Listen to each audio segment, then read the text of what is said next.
Hello. You probably know my name by now. I'm David Zokaitis, and continuing my long analysis of police-civilian interaction.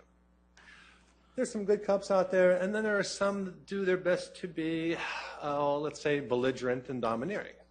And the question is, what kind of social, political, and cultural things prompt belligerents and police officers?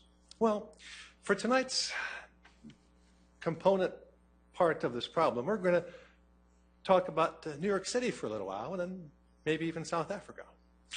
Racism has an influence in the attitude of police and the rest of us.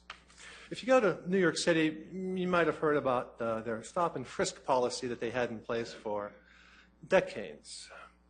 This allowed police officers, predominantly white, to go into predominantly black neighborhoods without a warrant or suspicion or probable cause, and stop black people, and maybe with, take out your guns and make the stop more belligerent, and then to search the black people with no particular provocation.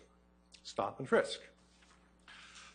Now, if you're one of the black people that got stopped and frisked, you might consider the police officer to be, I really kind of hate to use this terminology, but you would reasonably call those police officers to be white, racist pigs.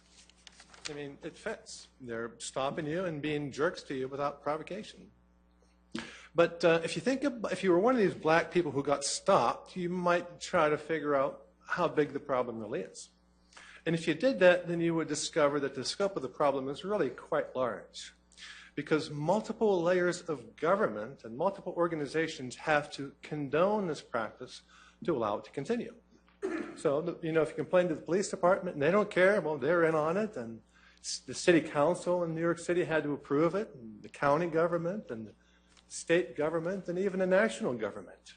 Any of those organizations could have stopped this policy if they chose to do so, but they didn't for some reason.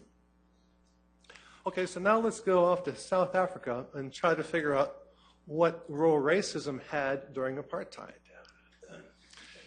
That was a system of government down there that allowed a select white minority to rule a much larger black majority. And one of the components of this rule was to give the different tribes different levels of privileges and different levels of responsibility. And what this would do is help to drive tension between between the different black groups, and to help distract them from what the white overlords were doing. And if you want to keep somebody under control, well, divide and conquer.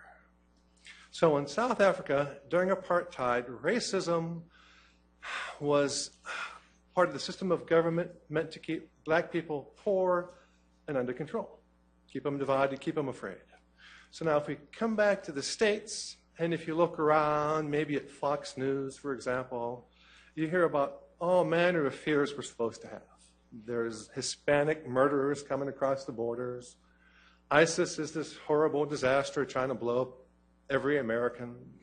And there's also other fears that we've promoted in this country for quite a while. There's this war on drugs and the war on crime and the war on terror and first war in Iraq, second war in Iraq, and a lot of wars, a lot of fears, a lot of fear-mongering, a lot of internal tension that people try to promote. Well, one of the problems with fear is it tends to make people want more control, and it tends to make people a little meaner.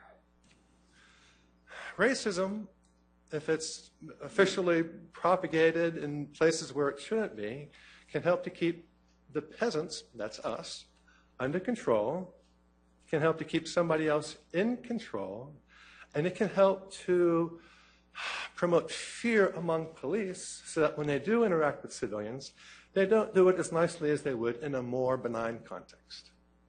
So anyway, that's tonight's discourse, and it's about one component of our culture that negatively influences police-civilian interaction. And I'll come back later with another topic.